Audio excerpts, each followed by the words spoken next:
Yeah, man. Well, when we joined the show the first time, it was you know, COVID days or early COVID days, year one. And at that point we were still a four piece. We kind of, were trying to be a four piece, and then COVID hit. So we hadn't actually really done much at that point of the year. And you know, at that time, we were also trying to figure out how we're going to start recording songs, which, we started releasing in 2023 and 2022 rather, and also 2023. So that was a lot of planning and a lot of, trial and error and things not working. And throughout 2021, we were trying to get that stuff done and go into studio, and then people get COVID, and then people can't make it, or the studio closes down because the restrictions have changed. It was crazy, man. So, trying to be a band in that time, but, catching up more to the modern day or recent times, we managed to get the stuff recorded and finally release it. And then, yeah, throughout 2022, 2023, we've finally been releasing all this music and, really starting to get going with it, and people actually knowing how we sound as a band and coming to the shows, knowing who we are, what we sound like, having a favorite song. And yeah, now doing crazy things like touring around the country. So big strides. Yeah, definitely. I mean, who'd have thought? Not me, not me. Yeah, like so from your first interview with us with 0 release songs to now having 7 that are up on Spotify. It's been one hell of a journey, boys. You guys have come really far in these last few years. And I was stoked to catch you guys down here in KZN when you guys came through.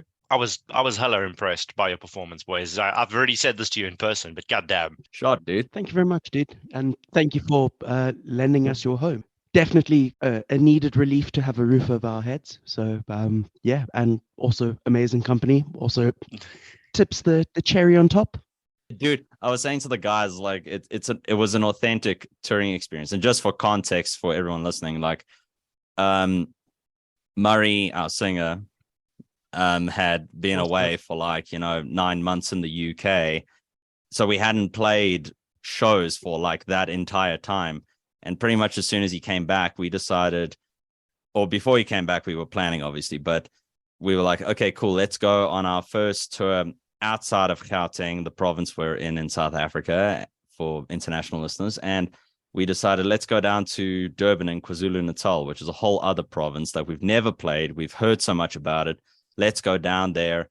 We booked a whole bunch of shows, like a weekend long show between the 22nd of July. No, it wasn't. It was 23, 24, 25. 22nd was the day we left, yeah. So we decided, cool, let's go do a weekender down in Durban. We played a show in Howick on the first night, and then stayed in Howick. For the last 2 shows, we stayed with you in your house.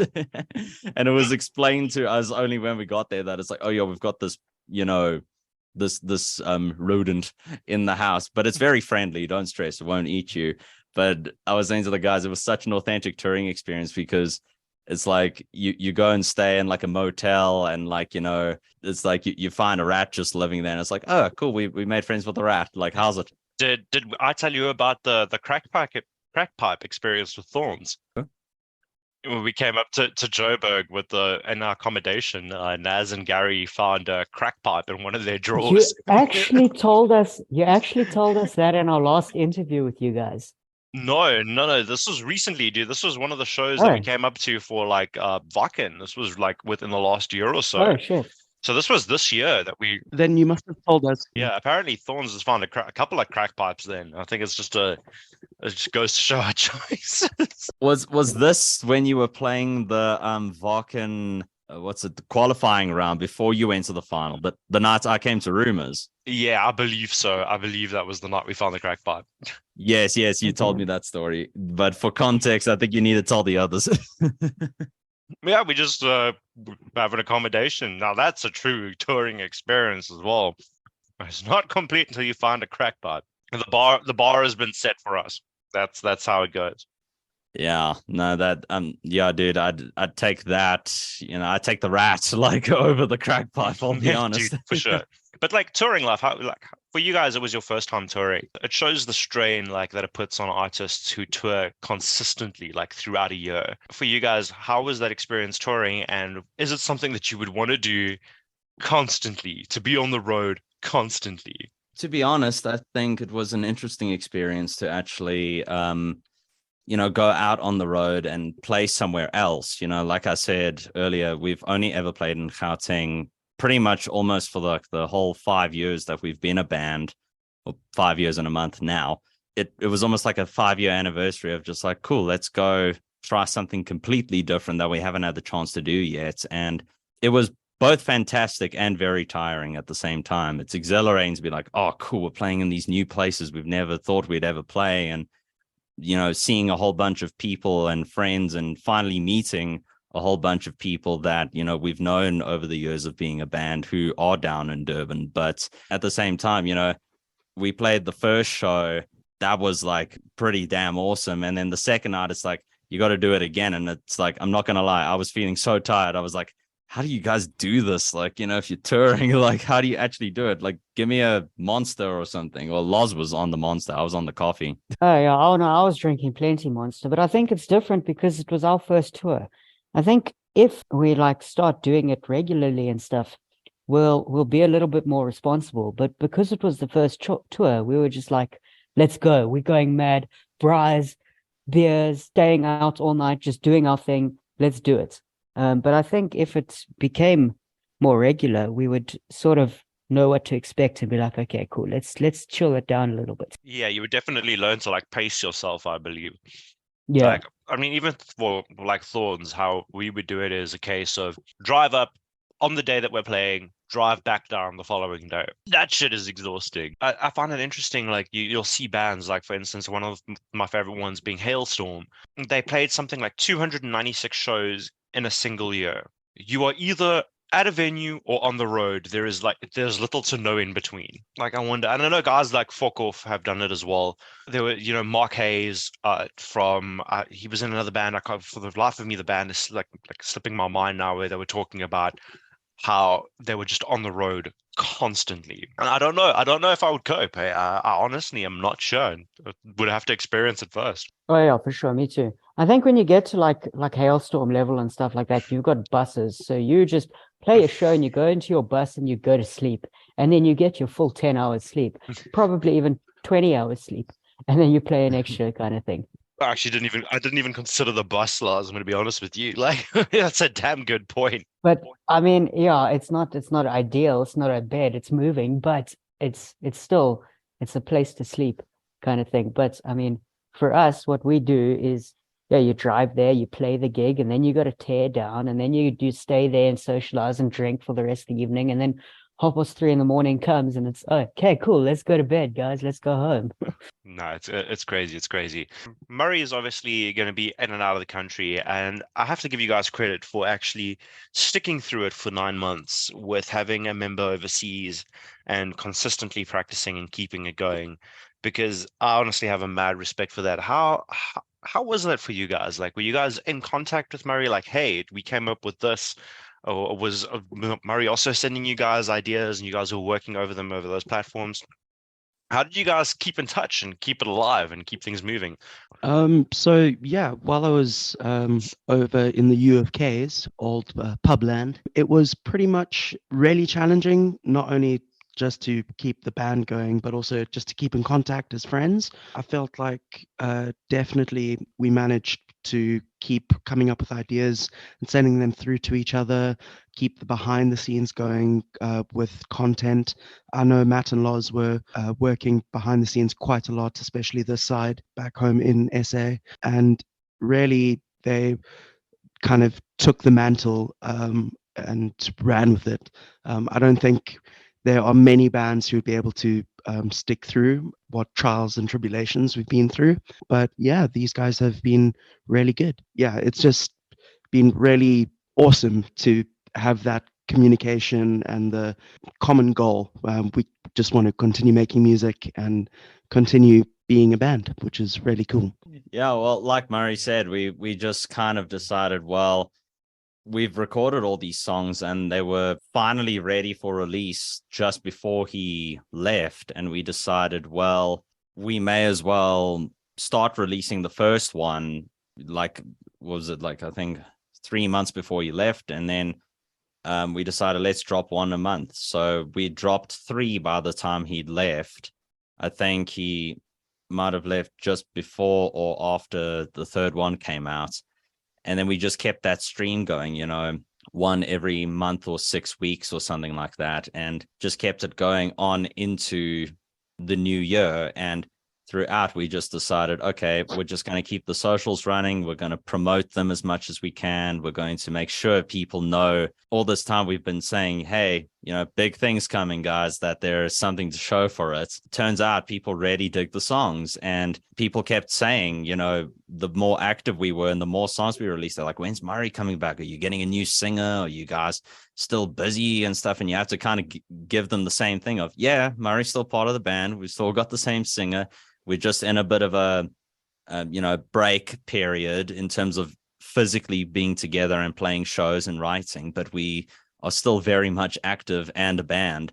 And then it was just building up this almost what I perceived as like a demand to see us. So it was kind of, in my mind, by extension, the band's mind, because we all agreed to do it, to just jump back into the shows as quickly as possible. So literally, Murray got back on 10th of June. Literally the following week, on the 16th of June, we had a show booked at Rumors. Then the following weekend, we went down to KZN for those 3 shows. The weekend after that, we had, on the 1st of July, we had a show at Folkoff Bar in Pretoria. So the shows were being offered and being planned around this whole Durban trip, with time bearing in mind for rehearsal. It kind of became like an SA tour, mini SA tour for us, which was something so exciting because we were playing not only in Gauteng, which we have played a lot, but also down in Durban. It immediately got us like, cool, Murray's back. Next day, we have a braai. Day after that, we're already in the rehearsal room. So it was like, you know, waste no time, just start getting back into it, because we knew if we practice in that week before the 16th, after he got back on the 10th, in those like 5 days or so, we can really be super productive and get our stuff back together. And we did, you know, like we rarely feel like we're firing on all cylinders now. So I think that's kind of the attitude that we should have going forward. If I had not known what was going on behind the scenes, I would not know how little time you guys had to prepare in the space of time that Murray had gotten back versus getting down to a different province and playing shows. It was fantastic. We love a challenge. It was very rushed in a way. There's a couple things that we still need to polish off, like in our sets and stuff like that. And just because it's been a constant flow, we haven't actually gotten to those things yet, but we'll get to them. So one day in the future, we'll play some gigs and we'll play some other songs as well. We'll have a nice polished turd to present. With Murray like in and out of the UK, do you guys have any plans to go and take 3's and 7's over to the UK and play some shows over there? Is that something feasible? Is it something that's crossed your minds and that you want to do? How would you guys be in steps towards that? I would say that's definitely on the cards. We haven't really had too much thought into it just yet. Definitely, that's the goal, to take our music as far and as wide as we can. So yeah, definitely, as soon as anything opens up or an opportunity arises, we'll grab it with both hands. No, I'm stoked to hear. And like Lorenzo, Matt, how do you guys feel about it? Flipping keen, dude. Like, I'm keen, yeah. I've been thinking about it and stuff like that, which still trying to figure out like logistics and is it actually feasible kind of thing. But it's definitely something that has crossed our minds. It's not like this is new stories to us. We have actually thought about stuff like that, but we just need we're still all broke students. Well, at least I'm a broke student. The other guys are just broke. We just got to figure it out, see what happens kind of thing. absolutely. I mean, playing music overseas, you know, like a lot of indie bands in South Africa are doing like the Tasers and Rough Magic, and who else is like going overseas soon? Middle grounds. Middle Grounds, yeah, your boys who won Vaken. Yeah, there's a couple actually. Like, I mean, obviously, I think Volvadinia is carrying on. I don't know if you guys saw the announcement with Landile. Yes, because Yeah. we saw. I was chatting to Chris. We went to a gig the other night, and Chris was there. So I was chatting mad with Chris. And he says, no, they're going on tour to America with Angel Maker, and Lundile is taking Lundile is taking Luandile. their Luandile. Lundile, there we go, is taking vocalist role. Yeah, I saw that announcement as well. I was like, damn, now that's cool. That's cool. That's like really stepping up. And yeah, man, especially after all the cuck they went through recently with, I mean, if you're listening to this, you probably know. Yeah, the band's like a fucking steamroller, dude. I don't think anything's going to stop them at this point, other short than everyone leaving. Yeah, not a chance. That next month they're playing with Angel Maker and Carcosa. I mean, what else? You can't get better than Carcosa that. is Andrew Boehner's band, right? Oh, I have no idea. I just listen to the music. I don't know the people. Loz is not the right member to ask about members. Let's check here quickly. I've gotten an ancient city instead of. Yeah, so Andrew Bina.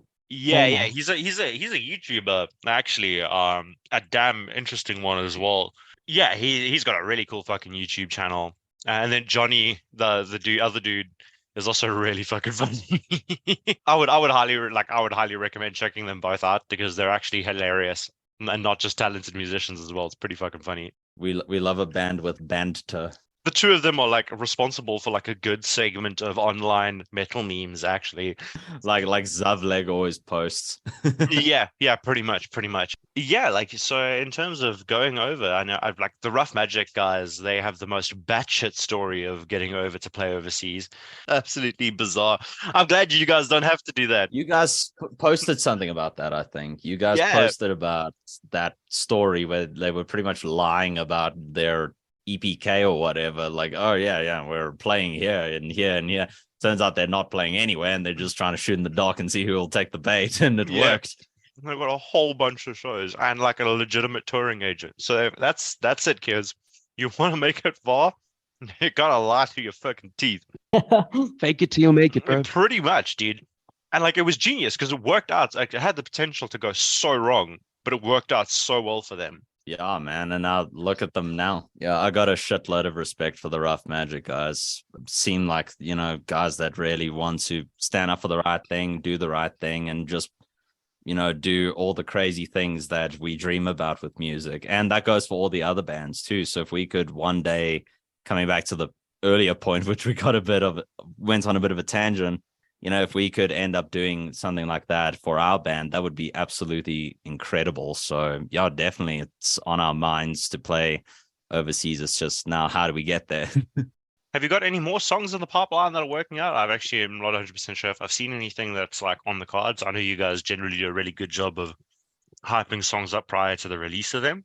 You got anything else new that's coming? Are you working on anything at the moment? Yeah, we got one ready to go kind of thing. We haven't actually discussed when we're going to release it or anything. So we'll give it a couple of weeks and then we'll figure something out. But we've got one ready to go, as in fully everything. Some other things that the guys are writing. And then there's another one which we're busy recording and have been recording for a while. So we'll see what happens with that. No, that's absolutely sick. I'm so keen to hear it, boys. Thanks, man. Yeah, no, it's cool to like release song after song after song and just be like, oh, I can't wait for them to hear this one, and especially you're on single number 7 by now, which, we went on the KZN tour and made this whole little tour based around, releasing the next song. So we thought, why not just coincide releasing another song with the tour, so it like hypes up the tour even more, other than the fact that like it was our first tour. So like there were so many firsts involved with it and dropping a new song. So yeah, with us, it's just like, yeah, let's just record as many as we can and, have them ready. So when we're ready to drop another one, obviously with the last 2 singles that we've released, or actually last 3, I lie, all the ones we've dropped in 2023, they've been a little bit further apart than like 6 weeks because we decided, okay, cool. We've got like enough of a discography out that it's not like we have to bombard the people with it before like they've even finished hearing everything about with the previous song. So we decided, okay, cool, let's space it out a little bit more, and people are really, genuinely listening to the songs on their own and, coming up to us saying, oh, I really dig that one, or I added this one to my playlist. Or there's one fan we have in Sweden. I don't know what their actual name is, but it turns out they are a massive fan of one of your KZN homies, Saturn Return, Oh, hell yeah. who have recently reunited finally. By extension of them, found our music. They've DM'd me and said on their story, like literally a few days ago, that like our second single, Subliminal Skies, is still like their favorite, like since the day they heard it. That person literally is always adding our songs to their monthly favorites playlist. And I'm like, that's so cool. Someone in Sweden actually really digs our song that much. And it's such a validating feeling. So the fact that it's shouting out saying, oh, my music taste is changing, but this is still a banger, like that is incredible to me. So I'm glad it's getting around. Yeah, that's one hell of a rewarding feeling. Like, especially like having anyone reach out to you, whether it's locally or even internationally, it's having someone come to me like, dude, that song is so sick. I listen to it all the time. As an artist, I don't know how to explain that feeling myself, but it's kind of like, I kind of don't know how to act. I'm like, cool, Google how to deal with fame. So WikiHow. yeah, how to deal with fame. Yeah, there was one guy at our Rumors gig, our first one, as soon as Murray got back when we played, and he was just standing in the crowd, just play for entities the whole time. We were like, listen, we can't. We're on a time limit. We can't. We can't right now.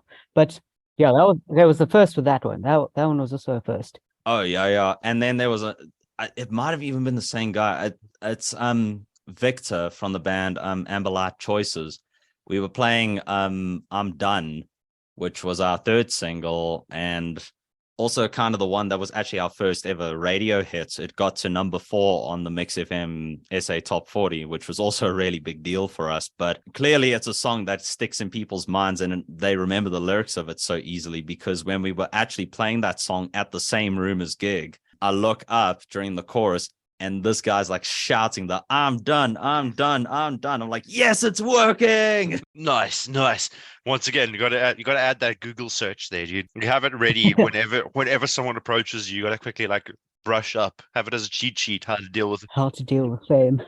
It's weird. I mean, I play drums in a pipe band, and I went to one pipe band concert where I was actually playing the kits, and some guy came up to me, hey, you're the guy from 3's and 7's. And I'll go to another pipe band gathering and I tried to sneak in the gate. Hey, I know you play in that band 3's and 7's. And I was like, okay, cool. Now let me sneak in the gate with you. And that didn't work, but oh well. How to deal with fame. Except it backfired. we haven't quite gotten so famous that we can get into the after parties. So yeah. Well, that's funny. And like out of the singles that you guys have released, which one is like as performance has surprised you the most? Like, has there been at any point where you've been like, wow, I actually the song has gone in a way that I didn't expect it to?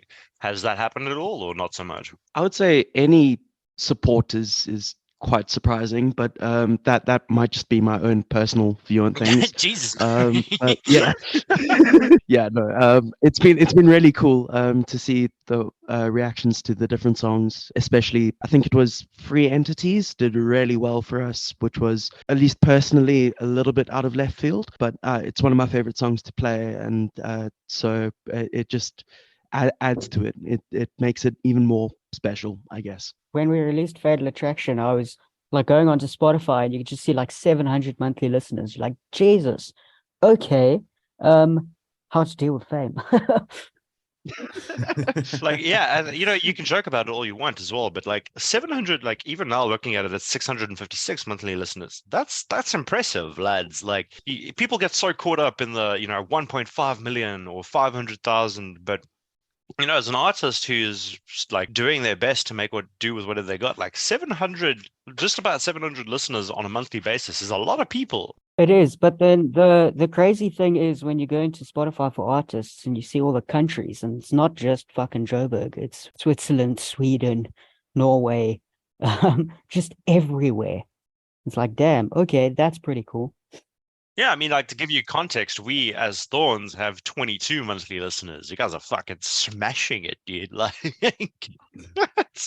yeah, Guys, maybe we should have played the Vulcan final. Maybe, dude, you guys would have probably fucking smashed it, dude. Middle Grounds wouldn't have stood a chance. Exit out.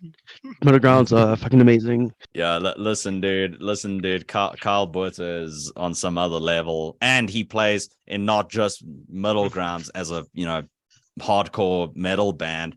He also plays like punk and Joy Club Cassidy, and then for Zon Sonicus, and he plays for everyone, and I'm just like, nah, okay, this guy's top tier. Yeah, I'm being wildly sarcastic. Those boys deserved every ounce. We know. Oh yeah, dude, I was there with you witnessing it, and we just looked at each other like, yeah, no, that they got it. They got it. There was multiple people, dude. There was a whole bunch of people in the crowd who were like, yeah, no, fuck it. They've got this, dude. And Brandon's so fucking humble about it as well. He was like, no, dude, I don't know what you're talking about. Bro, we were there. We watched people react to you guys. Like, dude, no, when they brought out those giant inflatable balls, those with their name on, throwing them into the audience on the second song, I was just like, nah, that's golden. Like, not even I would have thought about that in terms of like if it were me. So I was like, that's winning. My mind was blown in that moment that they thought so out of the box with that, and just it got the crowd so freaking hyped. So yeah, no, they took that one home hands down. And also, to add to what you said about, are you surprised by how well the band is doing and all that?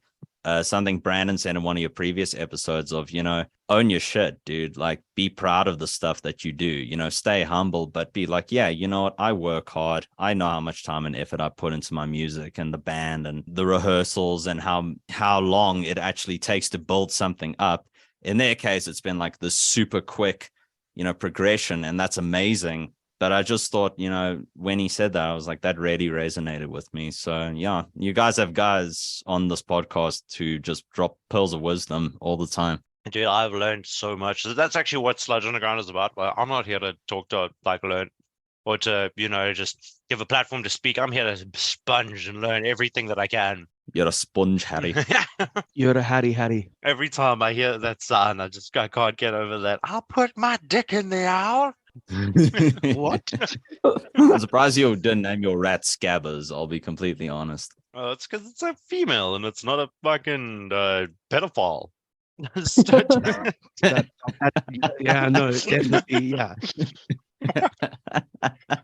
And guys, so it's been an absolute blast chatting to you again. This has been so much fun. Where can people find you? Where can people find your music? And just do the shameless plugs.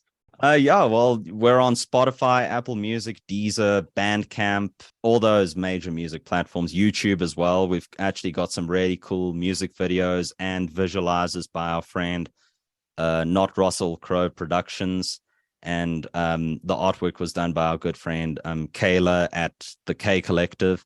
So if you guys want to check out some visual elements to our music, you can also check that out. And then also our social media, we're on Facebook, Instagram, TikTok. I suppose YouTube's got a handle now as well. Threads, like whatever the hell Threads is, I don't know. At 3's and 7's Band is our handle, with the number 3 and the number 7. It's fully spelled out: 3SAND, 7SBAND. Yeah, we've got merch. If you guys dig it, you can go find that on our Instagram and Facebook pages. If you'd like to support, it's 220 Rand for a shirt. With our logo on, which is a new addition, by the way. Right now, Marcel is actually wearing his 3's and 7's shirts, which is... you can pull through to the TikTok lives, and you'll see me wearing it. Yeah, probably, I don't know when this episode's going live. If you will probably occasionally see me wearing it on TikTok lives. You can get a good view. I'll model for it. Lorenzo can vouch for that. He sent a picture of you wearing it to the group from your live earlier. Screenshot fucking killed me, dude. I packed up laughing on the live. Oh, did it come through? I sent it to him as you sent it to us. So I was still live on TikTok when I got the photograph of me, like. Okay. No, I thought it was TikTok sending you a notification that I screenshotted. I was like, okay. Okay, no, that's fine. That would terrify me. I would be like, yes, no, that's why I was asking. Okay, cool. And you did it so stealthily. I didn't even know you had seen it. I was like, how the fuck did this boy get this screenshot? Like, No, because I didn't click on the live. I was just scrolling, but I was trying to do my assignments, so I couldn't spend time watching the live. doom scrolling. So I was just scrolling for like 2 minutes, and I saw that, and I was like, "Hey, I know that shirt. I know that guy." Yeah, man, like the whole idea of being like, yeah, we should give a shirt as a gift to everybody who helped make the KZN to properly happen, you know, including you and your fiance, you know, like it's free plugging. So if you wear it, people see it and it's like, yes, it's working, you know. And also you can safely say that your TikTok algorithm is working too, because it's like, hey, you're getting around, you're coming up in people's feeds now. So yeah. No, but Marcel's always constantly on my feed, so that's not an algorithm thing. That's just Apparently so. Guys, thank you so much. I hope you have a fantastic evening. Thank you so much for taking the time on this Saturday to come have a chat with me. All the best. Much love, boys.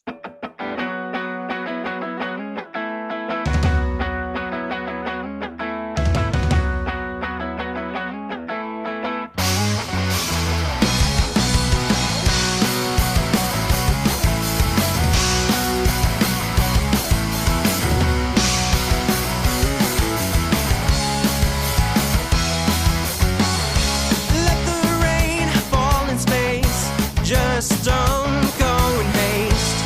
Hear the kaleidoscope of your beating heart. We will never be apart. This is just the start.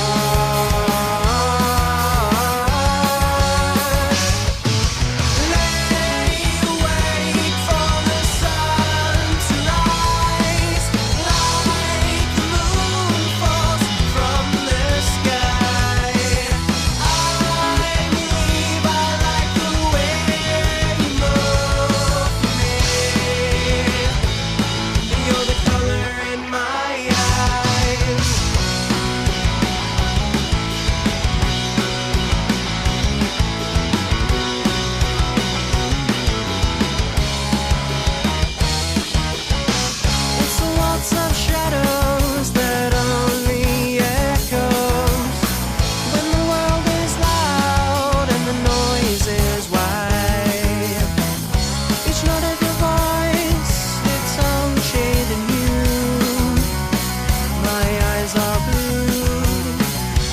Body so deep.